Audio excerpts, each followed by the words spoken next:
92nd video है ये लक्ष्मीकांत की। दोस्तों क्या क्या चीज़ों के बारे में हम लोग यहाँ बात करेंगे। तो लिस्ट ऑफ कैबिनेट कमिटीज़ अभी के लिए कितनी कैबिनेट कमिटीज़ हैं। वैसे तो लक्ष्मीकांत में पुरानी 1994 में कितनी कैबिनेट कमिटीज़ थी वो भी लिख रखा है। 2013 में जो कैबिनेट कमिटीज़ थी वो भी लिख रखा है।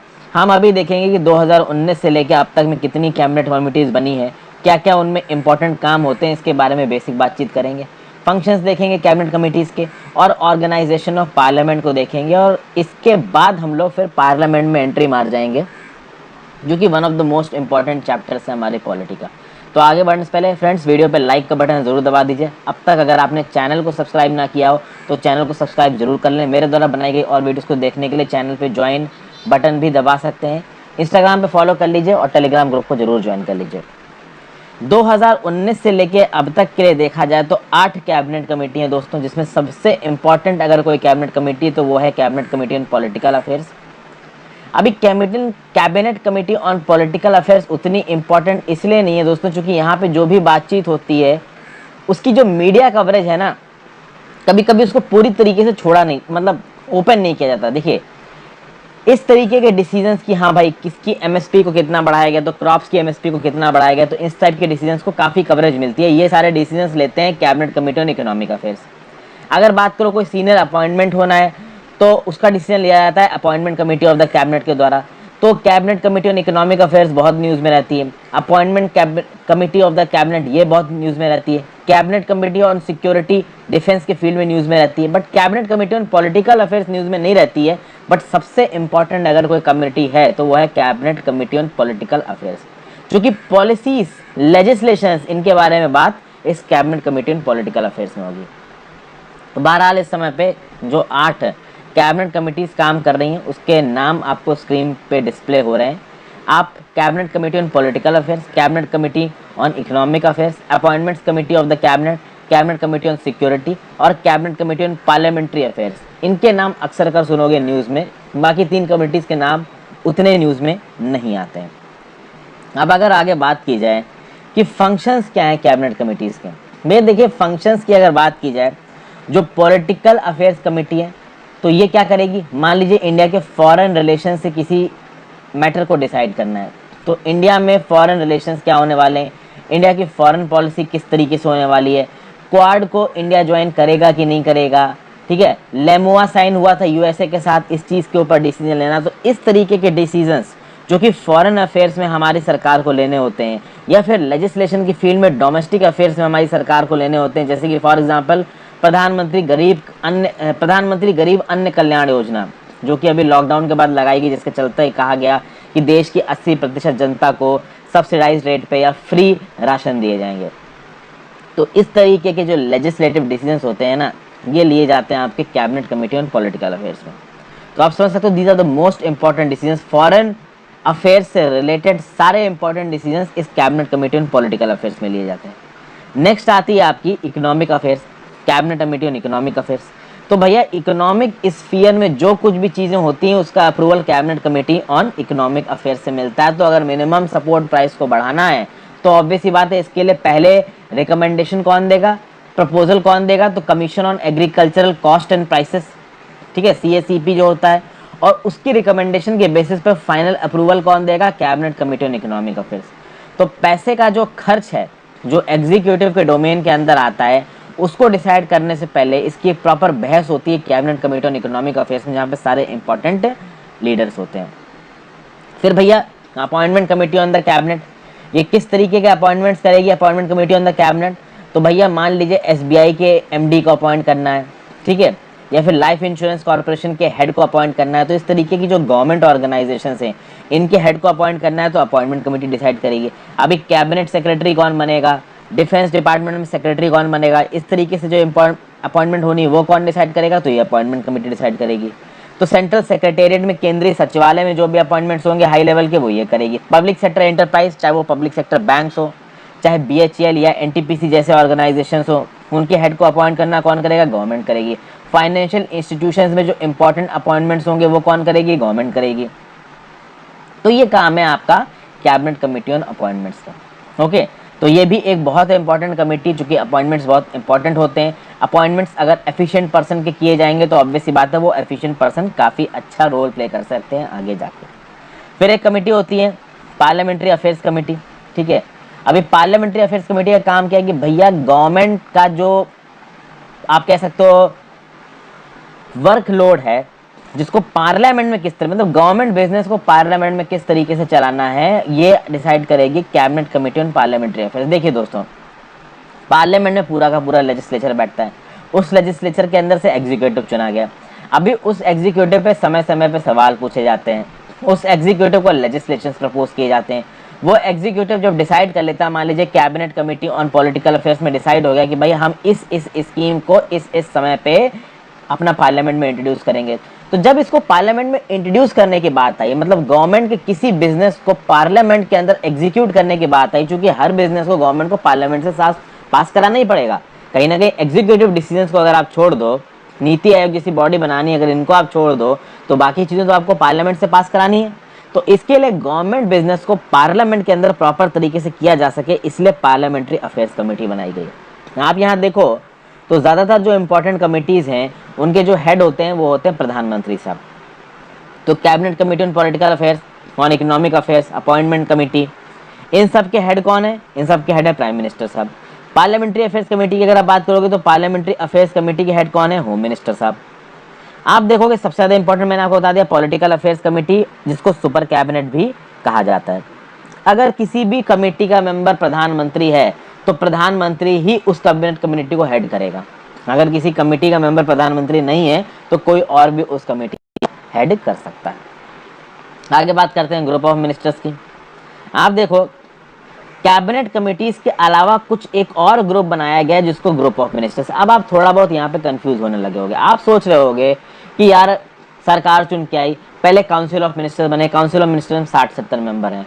अभी काउंसिल ऑफ मिनिस्टर्स ठीक तरीके से काम कर पाए तो 60-70 लोग एक जगह बैठ के काम होंगे तो लड़ने गाने वाली हालत आ सकती है। तो एक काम करो और एक छोटी बॉडी बना दो, कैबिनेट 15 से 20 लोगों की, तो वो बना दी गई। अभी कैबिनेट के अंदर भी आप कैबिनेट कमिटीज बना रहे हो तो कैबिनेट कमेटी ऑन सिक्योरिटी बना रहे हो, पॉलिटिकल अफेयर्स बना रहे हो, अपॉइंटमेंट्स बना रहे हो, इकोनॉमिक अफेयर्स बना रहे हो। अभी इसके साथ साथ आप ग्रुप ऑफ मिनिस्टर की बात करो। अब यहाँ पे ग्रुप ऑफ मिनिस्टर का काम क्या है? तो देखिए क्या लिखा हुआ है, in addition to cabinet committees several groups of ministers are constituted to look into different issue subjects. Some of these group of ministers are empowered to take decisions on behalf of the cabinet, whereas the others make recommendations to the cabinet. तो आप ये सोचोगे कि भाई जब already committee बना रखी है आपने कैबिनेट कमिटी, तो ये ग्रुप ऑफ मिनिस्टर्स को बनाने की क्या जरूरत है? ये तो जबरदस्ती की आप ग्रुपिंग कर रहे हो, ऐसा आप में से कुछ लोग सोच सकते हो। लेकिन ग्रुप ऑफ मिनिस्टर्स को अगर अच्छे तरीके से, मतलब एक प्रॉपर वायबल तरीके से यूज़ किया जाए तो ये बहुत इफेक्टिव है। जैसे कि फॉर एग्जांपल मान लीजिए कोई एक ऐसा फील्ड है जहाँ पे हमको नियम कानून बनाना है। अभी कोरोना से लड़ना है, अभी कोरोना से लड़ना है तो भाई कोई एक मिनिस्ट्री रोल प्ले नहीं कर सकती। कोरोना में ministry of health and family welfare का भी रोल है, आप देख सकते हो कि इसमें मिनिस्ट्री ऑफ फाइनेंस का भी रोल है, चूँकि लड़ने के लिए पैसा चाहिए, ठीक है ना। अर्बन डेवलपमेंट मिनिस्ट्री का भी रोल है, तो बहुत सारी मिनिस्ट्रीज का रोल आ जाएगा कोरोना की लड़ाई के अगेंस्ट में। तो कोरोना की लड़ाई के लिए एक अलग से एम्पावर्ड ग्रुप ऑफ मिनिस्टर्स बनाया जा सकता है। एक ग्रुप ऑफ मिनिस्टर होते हैं, एक एम्पावर्ड ग्रुप ऑफ मिनिस्टर होते हैं, ये भी एक अलग चीज़ है, बट अभी फिलहाल के लिए आप ग्रुप ऑफ मिनिस्टर समझिए। तो जब आप ग्रुप ऑफ मिनिस्टर बना दोगे किसी एक पर्टिकुलर इशू से जूझने के लिए, तो वो कुछ मिनिस्टर्स मिलके बैठ के उस पर्टिकुलर चैलेंज के बारे में बात कर सकते हैं और कैबिनेट के बिहाफ पे डिसीजन ले सकते हैं। और अगर कुछ डिसीजन को कैबिनेट के अप्रूवल के लिए भेजना है तो वो भी भेज सकते हैं। तो अगर 20 मेंबर से मान लीजिए कैबिनेट में, तो ये 20 के 20 अगर कोरोना के बारे में बैठ के बात करेंगे तो मज़ा नहीं आएगा। तो ये बोला गया कि 20 में से एक छोटी सी बॉडी बना दो आप 5 से 6 मेंबर्स की, और वो लोग बैठ के कोरोना के बारे में कुछ स्टेप्स लेने की कोशिश करेंगे। अब आप सोचोगे कि ये जो पॉलिटिकल एग्जीक्यूटिव्स हैं जिनका क्रिमिनल बैकग्राउंड है, क्या ये इतने लायक हैं कि ये कोई ग्रुप बना के आपका इतनी बड़ी चीज़ के ऊपर डिसीजन ले सकें, कोरोना जैसी चीज़ के ऊपर या किसी और चीज़ जिसके लिए वो एम्पावर्ड ग्रुप बनाया गया है? तो उस केस में मैं आपको एक बात बता दूं कि जब भी ये एम्पावर्ड ग्रुप ऑफ मिनिस्टर्स या ग्रुप ऑफ मिनिस्टर्स बैठ के बात करते हैं ना, ये ग्रुप ऑफ मिनिस्टर्स तो सिर्फ बैठते हैं, ये केवल फेस होते हैं, इनके पीछे बहुत से एक्सपर्ट्स होते हैं। तो कोरोना वायरस के पे जब बात हो रही होगी ना, तो जो बड़े बड़े हेल्थ फील्ड के एक्सपर्ट्स होंगे उनको बुलाया जाएगा, इकोनॉमी के एक्सपर्ट्स होंगे उनको बुलाया जाएगा, एक प्रॉपर टारगेट सेट किया जाएगा कि फ्यूचर में हम ये कर सकते हैं, ये कर सकते हैं। वो सारे टारगेट्स एनालाइज करके वो लोग और बाकी ब्यूरोक्रेट्स जो कि सचिवालय में काम करते हैं, वो पूरा छांट के इन मिनिस्टरों के सामने रखेंगे और मिनिस्टर बस उस पर ऊपर अप्रूवल देंगे। तो एक्चुअली में मिनिस्टर्स करते कुछ नहीं है, जो कुछ भी करते हैं वो बैकग्राउंड में जो ब्यूरोक्रेसी है वो करती है। तो कल के डेट में आप आईएएस बन के सचिवालय में पोस्टिंग लेते हो, तो सचिवालय में पहुंचने के बाद आप हो सकता है कि किसी फाइनेंस मिनिस्ट्री में और किसी चीज़ के रिलेटेड ग्रुप ऑफ मिनिस्टर बनाया जाए, तो वहाँ पे किसी एक पर्टिकुलर मिनिस्टर को आप रिपोर्ट कर रहे हो, उसे कुछ सुझाव दे रहे हो। जब आप सीनियर आईएएस बन जाओगे तो आप डायरेक्ट मिनिस्टर्स के टच में रहोगे, कोई बहुत बड़ी बात नहीं है। तो इस तरीके से काम करते हैं group of ministers. In group of ministers के पीछे बहुत तगड़े एक्सपर्ट्स रहते हैं जो इनको रेलेवेंट इश्यूज के ऊपर एडवाइस देते रहते हैं कि सर आप ये कर सकते हो, सर आप ये कर सकते हो। ठीक है। और एक खास बात, ये जो ग्रुप ऑफ मिनिस्टर्स बनाए जाते हैं किसी एक स्पेसिफिक पर्पस के लिए बनाए जाते हैं, और जब इन ग्रुप ऑफ मिनिस्टर्स का काम खत्म हो जाता है, इन ग्रुप ऑफ मिनिस्टर्स को हटा दिया जाता है। तो ये एड हॉक बॉडीज हैं, ये परमानेंट बॉडीज नहीं है। तो ये भी यहाँ पे एक इंपॉर्टेंट चीज आ गई। अब इनके बारे में कुछ और बातें आपको बताना चाहूंगा। सेकंड एडमिनिस्ट्रेटिव रिफॉर्म कमीशन आपको पता होगा दोस्तों। फर्स्ट एडमिनिस्ट्रेटिव रिफॉर्म कमीशन के बारे में थोड़ी बहुत बातचीत मैंने पहले के लक्ष्मीकांत की वीडियो में आपसे करी है। सेकंड एडमिनिस्ट्रेटिव रिफॉर्म्स कमीशन जो कि 2005 से लेकर 2009 तक उसने अपनी रिपोर्ट की स्टडी की और फिर रिपोर्ट दी। इसने क्या ऑब्जर्व किया ग्रुप ऑफ मिनिस्टर्स के रिस्पेक्ट में? इन्होंने ये ऑब्जर्व किया कि देखिए ग्रुप ऑफ मिनिस्टर एक इफेक्टिव इंस्टीट्यूशन की तरह काम कर सकता है अगर आप जरूरत से ज्यादा ग्रुप ऑफ मिनिस्टर मत बनाओ। हो क्या रहा है, और ये जो राय दी थी 2009 में दी थी, तो उस समय के हिसाब से अभी हो सकता है ऐसा ना हो। तो उस समय पे क्या होता था कि जरूरत से ज्यादा ग्रुप ऑफ मिनिस्टर बना दिए जाते थे, तो हॉच पॉच हो जाता था। जिन इश्यूज को लेकर ग्रुप ऑफ मिनिस्टर बनाए जाते थे, कभी कभी वो इश्यूज भी आपस में ओवरलैप करते रहते थे। तो किसी एक इश्यू से रिलेटेड एक दूसरा एम्पावर्ड ग्रुप ऑफ मिनिस्टर बना होगा और किसी दूसरे इशू से रिलेटेड एक दूसरा एम्पावर्ड ग्रुप ऑफ मिनिस्टर बना होगा, और वो दोनों इश्यूज आपस में इंटर रिलेटेड होंगे। तो ये ग्रुप ऑफ मिनिस्टर्स अपनी इंटरनल फंक्शनिंग को सिंक्रोनाइज ही नहीं कर पाते थे, हार्मोनियस तरीके से काम ही नहीं कर पाते थे। तो सेकंड एडमिनिस्ट्रेटिव रिफॉर्म्स कमीशन ने बोला कि भैया देखिए, अगर ग्रुप ऑफ मिनिस्टर्स को एफिशिएंट तरीके से काम करवाना है तो भैया जरूरत से ज्यादा ग्रुप ऑफ मिनिस्टर्स मत बनाइए, आप इस ग्रुप ऑफ मिनिस्टर का सेलेक्टिव तरीके से इस्तेमाल करिए ताकि एक इफेक्टिव कोऑर्डिनेशन हो सके। और जब भी कैबिनेट ग्रुप ऑफ मिनिस्टर को बनाता है तो किसी एक पर्टिकुलर ग्रुप ऑफ मिनिस्टर को किसी चीज़ के लिए अगर बनाया गया है तो उस ग्रुप ऑफ मिनिस्टर को एक टाइम लिमिट देनी चाहिए कि भाई आपको इस मुद्दे पे इतने समय के अंदर ये करना है। तो ये ग्रुप ऑफ मिनिस्टर उस टाइम लिमिट के हिसाब से अपने नीचे जो ब्यूरोक्रेट्स हैं और जो एक्सपर्ट्स हैं जो इन्होंने अलग अलग फील्ड से उठाए हैं उनके ऊपर प्रेशर डालेंगे कि आप अपनी रिपोर्ट दो, और उसके बेसिस पे एक डिसीजन लिया जाएगा। ठीक है। ये जो ग्रुप ऑफ मिनिस्टर का जो फंक्शन है इसको हटाने की जरूरत नहीं है, ये एक बहुत इंपॉर्टेंट मैकेनिज्म है क्योंकि इससे अर्ली रेजोल्यूशन ऑफ इश्यूज हो जाएगा। कहीं ना कहीं जो कैबिनेट की 15 से 20 मेंबर की जो बॉडी होती है, ये बॉडी भी बड़ी है, ये बॉडी कोई छोटी बॉडी नहीं है।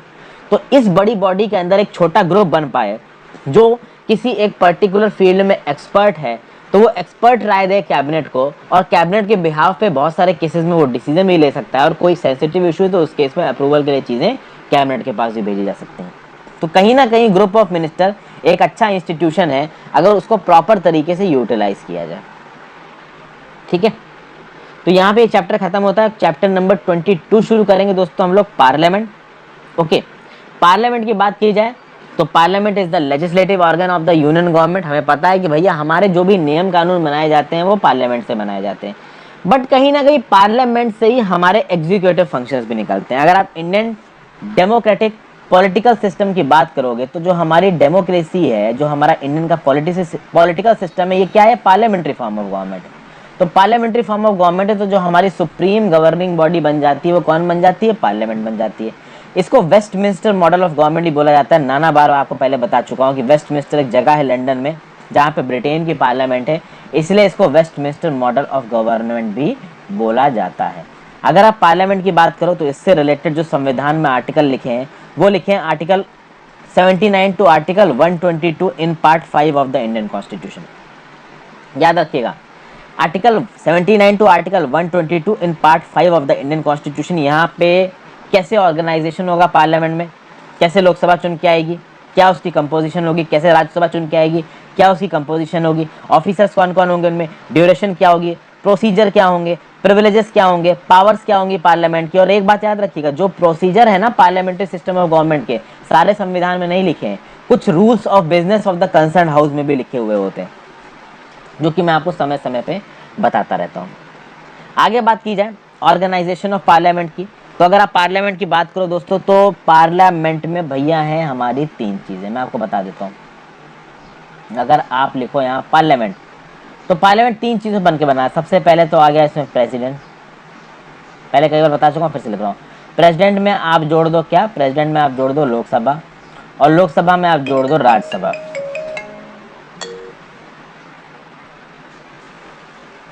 इस लोकसभा को राज्यसभा को हिंदी नाम भी दिए गए 1954 में, 1954 में।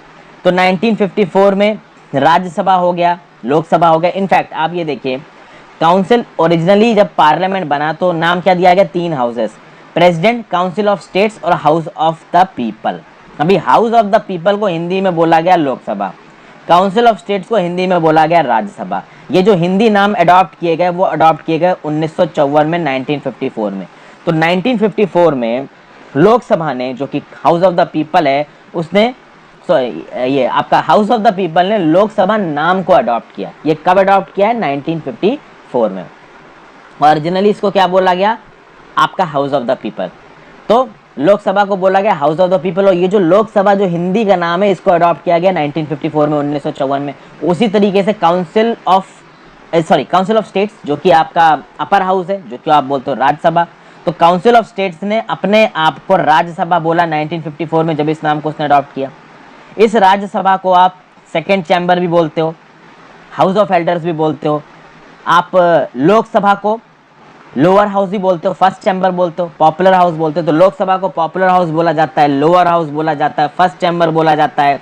राज्यसभा को अपर हाउस बोला जाता है, सेकेंड चैम्बर बोला जाता है, हाउस ऑफ एल्डर्स बोला जाता है। अब याद रखिएगा, यहाँ कंफ्यूज मत होइएगा, राज्यसभा है अपर हाउस, लोकसभा है लोअर हाउस, लेकिन राज्यसभा चैम्बर सेकंड है, लोकसभा फर्स्ट चैम्बर है। अब यहाँ पे थोड़ा सा कॉन्ट्रडिक्शन है, ध्यान रखिएगा।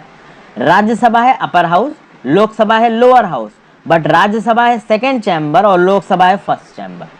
ठीक है, बाकी तो आपको याद ही रहेगा कि जो पॉपुलर हाउस है, अब लोकसभा डायरेक्टली इलेक्ट हो रही तो पॉपुलर हाउस है, तो ये तो आपको देखिए याद ही रहेगा। राज्यसभा की बात की जाए तो राज्यसभा स्टेट्स को रिप्रेजेंट करता है, यूनियन टेरिटरीज को रिप्रेजेंट करता है, बट कुछ ऐसी यूनियन टेरिटरीज हैं जहाँ पे राज्यसभा का रिप्रेजेंटेशन नहीं है। लेकिन अगर आप लोकसभा की बात करोगे तो लोकसभा ओवरऑल इंडिया को रिप्रेजेंट करता है, और लोकसभा में जो मेजॉरिटी पॉलिटिकल पार्टी इलेक्ट होकर आती है वो अपनी सरकार बनाती है। उसके बारे में आगे हम बात करेंगे। अभी मैंने आपको बताया कि पार्लियामेंट में 3 लोग, प्रेसिडेंट, लोकसभा, राज्यसभा। अभी प्रेसिडेंट किसी हाउस के मेंबर हैं क्या, बिल्कुल नहीं। प्रेसिडेंट ऑफ इंडिया ना लोकसभा के मेंबर है, ना वो राज्यसभा के मेंबर है, और ना ही वो पार्लियामेंट की किसी प्रोसीडिंग में बैठ के पार्टिसिपेट करते हैं, but he is an integral part of parliament. Why president is an integral part of parliament, क्योंकि जब भी कोई नियम, कानून, bill, act, constitutional amendment bill अगर आपका लोकसभा से पास होता है, राज्यसभा से पास होता है, तो तब तक वो नियम नहीं बनेगा, रूल नहीं बनेगा, जब तक उसके ऊपर प्रेसिडेंट के हस्ताक्षर नहीं होते। फिर प्रेसिडेंट कुछ बहुत इंपॉर्टेंट प्रोसीडिंग्स करते हैं, जैसे कि अगर लोकसभा या राज्यसभा के पार्लियामेंट के सेशन को समन करना है तो प्रेसिडेंट करेंगे। अगर लोकसभा और राज्यसभा के प्रिसाइडिंग ऑफिसर ने एडजॉर्नमेंट साइन डी कर दिया है, यानी कि सेशन को खत्म कर दिया है अंटिल फर्दर नोटिस, तो उस सेशन को ऑफिशियली खत्म करना, जिसको बोला जाता है प्रोरोगेशन, वो प्रेसिडेंट करेंगे।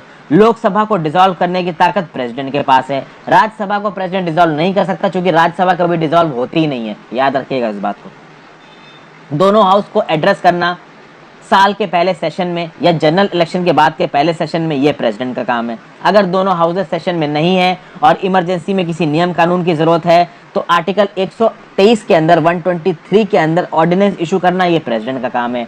Ordinance making power of the president, article 123 बहुत डिटेल में पहले डिस्कस कर चुका हूँ, लक्ष्मीकांत की वीडियो अपलोड हो चुकी है, जाके देख लीजिए। तो यहाँ पे देखिए, इंडियन कॉन्स्टिट्यूशन ने जो पार्लियामेंट्री सिस्टम लाया वो कहाँ का था, ब्रिटिश पैटर्न का था। हमने अमेरिकन पैटर्न को नहीं उठाया, अमेरिकन पैटर्न तो चलिए प्रेसिडेंशियल फॉर्म ऑफ गवर्नमेंट है, हमने ब्रिटिश पैटर्न को बुलाया। तो ब्रिटिश पैटर्न भी ऐसा ही कुछ है। वहाँ पे एक अपर हाउस है जिसको बोला जाता है हाउस ऑफ लॉर्ड्स, वहाँ पे एक लोअर हाउस है जिसको बोला जाता है हाउस ऑफ कॉमन्स, और वहाँ पे जो प्रेसिडेंट का रोल प्ले करते हैं वो प्ले करते हैं क्राउन, जो कि किंग होंगे या क्वीन होंगे। तो जो वहाँ की रूलिंग डायनेस्टी चली जा रही है वही किंग है और वही क्वीन है। इसीलिए ब्रिटेन को आज भी मोनार्कियल सिस्टम बोला जाता है, क्योंकि जो उनके हेड हैं, जो हर एक्ट पे साइन करते हैं, वो एक मोनार्क है, वो किसी एक रूलिंग खानदान के। बट इंडिया में ऐसा नहीं है। इंडिया में अब कोई रूलिंग खानदान नहीं है। इंडिया का जो प्रेसिडेंट भी है वो इलेक्ट होके आता है, हालांकि उनका इलेक्शन इनडायरेक्ट है, बट उससे फर्क नहीं पड़ता, वो इलेक्ट होके आता है। इसलिए इंडिया इज अ रिपब्लिक। अगर इंडिया रिपब्लिक है, ये क्यों है, इसका रीजन मैंने अभी आपको बताया, क्योंकि हमारे प्रेसिडेंट साहब भी इलेक्ट होके आए हैं, भले वो इनडायरेक्ट इलेक्शन हो। यूके में ऐसा नहीं है। यूके में जो मोनार्च है, जो एक पर्टिकुलर खानदान का है, वही किंग है। हालांकि ताकत उसके पास कुछ नहीं होती, बट किंग है। अब अगर आप अमेरिका की बात करो, अमेरिका में आप देखोगे कि जो अमेरिका के प्रेसिडेंट है वो वहाँ लेजिस्लेचर के पार्ट नहीं है। अमेरिका में भी भैया डुअल हाउस है, एक है सेनेट जिसको बोला जाता है अपर हाउस, एक है हाउस ऑफ रिप्रेजेंटेटिव्स जिसको बोला जाता है लोअर हाउस। लेकिन उन दोनों हाउसेज में से किसी के भी मेंबर नहीं है अमेरिका के प्रेसिडेंट। ओवरऑल अगर आप अमेरिका के लेजिस्लेचर की बात करो तो अमेरिकन प्रेसिडेंट उसके मेंबर नहीं है। कहीं ना कहीं जो American presidential form of government है वो सेपरेशन ऑफ पावर में डील करता है। और कौन सी separation of power? Executive powers अलग, लेजिस्लेटिव पावर्स अलग। अभी कहीं ना कहीं एग्जीक्यूटिव और लेजिस्लेटिव पावर्स तो इंडिया में भी अलग हैं, लेकिन आप देखोगे कि इसी लेजिस्लेचर के अंदर से हमारे एग्जीक्यूटिव निकल के आते हैं। ठीक है ना। आप देखिए मोदी साहब ने भी इलेक्शन लड़ा, इलेक्शन लड़ने के बाद वो एमपी बने, उनकी जो पार्टी थी बीजेपी उसने मेजॉरिटी जीती तो वो लीडर बन गए। ठीक है। लेकिन आप यहाँ अगर यूएसए की बात करो तो यूएस में ऐसा नहीं है। ठीक है। यूएस में अमेरिका के जो राष्ट्रपति है उनकी ताकत अलग, उनके लेजिस्लेचर की ताकत अलग। तो प्रॉपर सेपरेशन ऑफ पावर है यूएस में, और इसको बोला जाता है प्रेसिडेंशियल फॉर्म ऑफ गवर्नमेंट। इसीलिए जो अमेरिकन प्रेसिडेंट है that is not a constituent part of the Congress. वहाँ के लेजिस्लेचर को, पार्लियामेंट को जो बोल लीजिए उसको कांग्रेस कहा जाता है, जहाँ पे दो हाउसेज हैं। ठीक है। एक सेनेट अपर हाउस, एक आपका हाउस ऑफ रिप्रेजेंटेटिव्स जिसको बोला गया लोअर हाउस। वहीं पे जब इंडिया के पार्लियामेंट्री सिस्टम ऑफ गवर्नमेंट की बात की तो लेजिस्लेचर और एग्जीक्यूटिव दोनों एक दूसरे पे डिपेंडेंट है। एक्चुअली में एग्जीक्यूटिव लेजिस्लेचर के अंदर से ही निकल रहा है, जैसे कि मैंने आपको बताया दोस्तों। तो ये तो था भाई आपका क्या, ऑर्गेनाइजेशन ऑफ द पार्लियामेंट। अगली वीडियो में बात करेंगे composition of the two houses of the parliament, इसके बारे में बात करेंगे। कंपोजिशन ऑफ राज्यसभा के बारे में बात करेंगे, कंपोजिशन ऑफ लोकसभा के बारे में बात करेंगे। लोकसभा में इलेक्शंस किस हिसाब से होते हैं, रिजर्वेशन ऑफ सीट्स क्या है, first pass the post system क्या है, आप सब चीज़ों को हम लोग ध्यान से आगे देखना शुरू करेंगे। So thank you for watching this video friends. I hope आपको कुछ समझ में आया होगा, कुछ सीखने को मिला होगा। Good bye.